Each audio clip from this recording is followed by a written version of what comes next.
Hello everybody, welcome back to the channel, and today we have another Shadowverse Evolved gameplay video for you. This is actually going to be a showdown finals. At the top of the screen you're going to see Tim piloting Dragoncraft and Danny piloting CS Holy Hero Sword. I don't know why I struggled to say that just now, but I'm not going to edit that out. I'm just going to leave it in. So it looks like Danny is going second, which is ideal for Tim. You never really want to have Sword go first. IMO, I think the deck is just, I mean, that kind of is like a standard for like you know, aggro decks, right? Like, you don't ever want them to go first, just, you know, my opinion. So it looks like these guys are still getting everything sorted out, figuring out if they're gonna keep or mull and whatnot. Oh, okay, no, actually Tim's gonna go second. That is really bad. Poor Tim. This game is over, guys. Just go ahead and go to the next video. Actually, hold on, he's got a bell ringer. All right, there's some hope, as long as he keeps the bell ring, and he's got a blazing. All right, okay, we're in there, guys. We're in there. Or I don't know what those other cards are, but you know those. Okay, it looks like a Rights and an Olivia. I don't hate it. It's not bad. It's not too bad. All right, so it looks like Tim's keeping that, and Danny's keeping his. Looks like we have a Swordsman. I think were those two Mock Knights. He kept those Mock Knights. Oh no, those are Fencers. Okay, all right, there we go. That's not that bad. I was like, this man is keeping two Mock Knights. But okay, game's gonna start. Swordsman comes out. Tim is going to draw for turn, draws a Serpent's Wraith. I think we pass here, just let the Swordsman swing, and then we're going to blazing it on Danny's turn. Looks like that's exactly what Tim's looking to do. Swings with the Swordsman, gets blown up by Blazing Breath, and then Danny follows up with a Ninja Trainee. Just that's pretty good for Tim. I mean, I think he would be really excited to see. He's not drawing too great, though. Bellringer used an Evo point to blow up the Ninja Trainee. Deal a quick 2 damage there, and let's ward up pass. We actually hope this thing gets killed because we want to draw a card. The rest of our hand's not that great. Looks like we have 2 Fencers, a Gem Staff, and I don't know if that's a Rita. No, that looks like I don't know what that last card is that Danny's playing. He's going to Gem Staff, and he's going to search a Floral Fencer to hand. And then he will just pass because that's all of his play points. Tim goes up to 3. This is one of those weird matchups where you probably don't want to see ramp in your hand. Dracomancer's Rights here actually could be pretty nice, so it can blow up the Gem Staff that's standing, and then he just wards the Bellringer and passes again. I think in this matchup you probably just get rid of the Shape-Shifting Mage, maybe.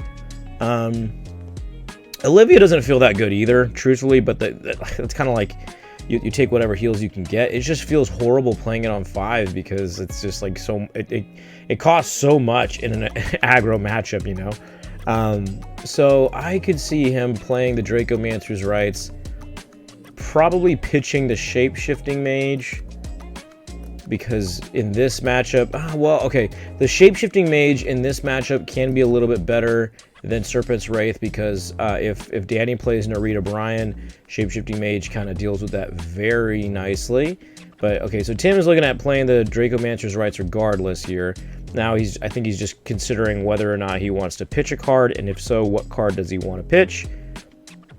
This looks like a really grindy game though, because of just based on what Danny has on his hand. Like, Danny has a really slow hand, so he is going to play Dracomancer's Rights. Let's see what he discards. Should be something. I mean, I guess if you... No, because we know the Floral Fencer is there. The Floral Fencer is probably going to come down. And, oh man, but you know what? If the Floral Fencer comes down and we don't have a con flag, that's going to be pretty rough. So I think we need to keep the Shapeshift. I don't know. This is so hard. I don't envy Tim here. Oh, you know what? Pitch the Forte. We don't need it. We don't need it. You know what? That's actually kind of facts. That's kind of facts. Sometimes if you pitch the or if you go for the Forte, that's just like wishful thinking, you know. You can outgrind this deck. The deck can just run out of cards. So I'm not opposed to just pitching Forte. So I don't blame him here. Okay, he's gonna get rid of the Serpent's Wraith. I mean, you know, there was pros and cons to all those cards, you know. So we're gonna ping the Gem Staff, and so he leaves the Bellringer standing. I guess because he knows that the Floral is going to be in hand. I kind of would have wanted our belt. I guess, I don't know. No, I guess not. I see, because maybe he's anticipating playing the Olivia here. Okay, well, he just draws an Oracle, so maybe not. I was going to say maybe he anticipated playing the Olivia there, and then the Bellringer could block at least one hit. He's going to use one Evo point with the Shapeshifting Mage to crash into the Floral Fencer.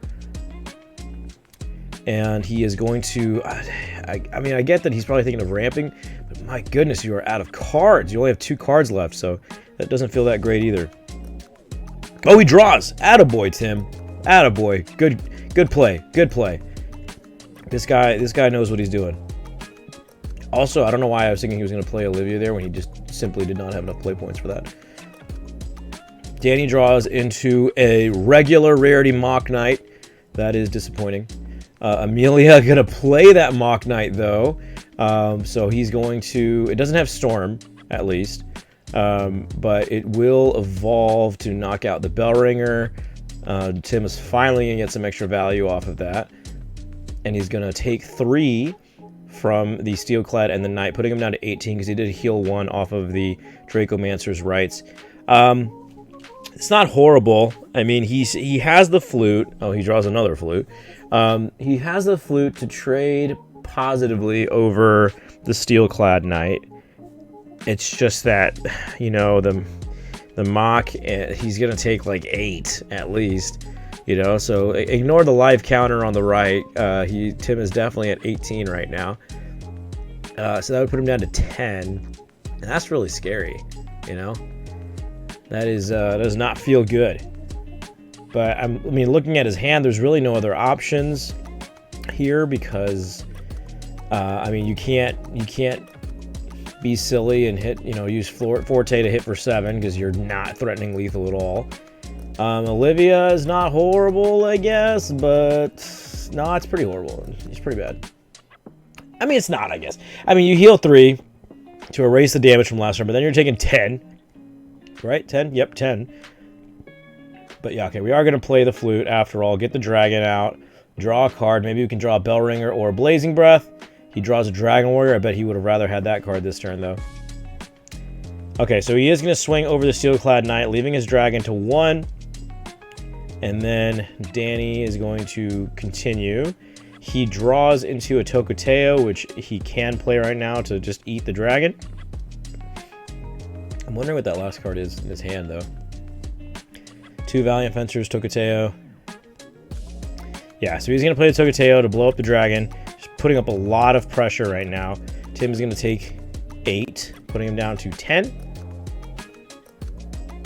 Not looking good. It's not looking good. I think that card's an Arita Bryan, which is, you know, very unfortunate for Tim. That card is just a pain in the butt to deal with, and he already got rid of his Shapeshifting Mage, too. I don't know how many Evos he plays, but I can't imagine very much. Man, you can see with Tim's hand gesture, he is not happy to see Dragon Oracle. Dragon Oracle is not great in every matchup. I mean, really, okay, it's really just in the aggro matchups, that card, you just never want to see that card. It's just not, it's not what you ever want to see, for sure. So he can get rid of the Amelia and the Mock Knight with the Dragon Warrior. And he has 1 Evo point left. See, that's another thing, too. It would have been really nice right now if Tim did have the Serpent's Wraith instead of the Forte. The Forte is kind of like if you're winning the matchup, it kind of closes it out. But in this particular one, there's not really a good time to play it until the very end. But you know, of course, unless you went first. I mean, there's probably more opportunities then. But he is drawing way too many Dragon Oracles. So the downside too is that even if Tim did keep the Serpent's Wraith and outs 3 cards, leaving up only the Knight, Danny's gonna have a really big Fencer turn next turn. Okay, now I see it a little bit more clearly. It looks like the card is either like an Iron Rot or a Heroic Entry. It's definitely not Arita Bryan. Okay, so he does evolve the Dragon Warrior and then outs the 2, the Mock Knight and the Amelia. And then he looks like he's going to be playing the... Oh, he could play the Dragon Oracle actually to ramp here. And then, yeah, so he does do that. And he's going to trigger his Dragon Flute. He's going to pitch his other Oracle. Probably should have maybe just done the other flute there. So he gets another dragon, so at least he can ping 1 more follower. And that will be obviously the Knight, because Tokoteo has too much health. So that will be his turn. Danny draws into, I think, a third Valiant Fencer. So, I think if that is an Iron Rot, then it's a pretty simple play here, because you would just go Fencer into probably well, he's at 6 play points, right? Or is he no, he's at 7. Yeah. So you would go Fencer. Okay, well, he's probably going to play that card. Okay, it's a heroic entry. It's definitely not Iron Rod. All right, it was so shiny I didn't recognize it because it's the promo version of the heroic entry. So he looks the top 4 cards, sorry, and we're trying to see what he is going to play. He's looking at his options in his hand, which are just 3 Valiant Fencers. That's a lot of cards that are, like... Valiant Fencer's a solid hit with heroic entry, and they're all in his hand. That makes his heroic entries just that much worse. I saw an old man and old woman. That never feels good either. I think this particular tournament, Danny was not playing Novice Trooper either, which is wild, especially because he's in the finals right now. But, yeah, he's thinking really hard here, which kind of tells us that the cards he revealed are probably not very good. But maybe they have utility, and so they, you know, whatever you play matters a lot. He's in a good spot, though. He's going to leave Tim at least 6. He might be playing around or trying to play around Blazing Breath, since Tim did put himself in overflow. So, yeah, Tim is bluffing that right now. So it kind of forces Danny in a way to consider evolving the Togeteo to become a 5/5 to survive through Blazing Breath. It's not really a bluff, though, if you think about it, because knowing the Togeteo could easily just become a 5/5. If you had a Blazing Breath, you would just use it. Absolutely. So I would imagine maybe Danny's considering that right now, but I don't know. He's looking at all his cards and that he revealed, probably reading each one, figuring out who the illustrator was behind each of them. Okay, I see an Amaro. All right. Okay, yeah. There's an Amaro. I saw like an Amelia, I think old man, old woman, I think. So the Amaro is going to be very, very good here, because now he can evolve the Amaro, bring up the Mock Knight, and that is going to be 7 damage to Tim. So this does still play around a Blazing Breath, but if you really think about it, it's not a bluff. I mean, not to say that Tim was even bluffing it, because he didn't have any other way to go about his turn, but it's not a good bluff, because you obviously would have hit the Togeteo instead. 3 damage, and then 4 damage, putting Tim down to 3 to Danny's 20. Right now, you desperately need to see a Shenlong. That will not do it. Bellringer will not do it. I don't think there's anything Tim could do here. He's at 8 play points, so he can bring up a dragon to wipe out the Togeteo.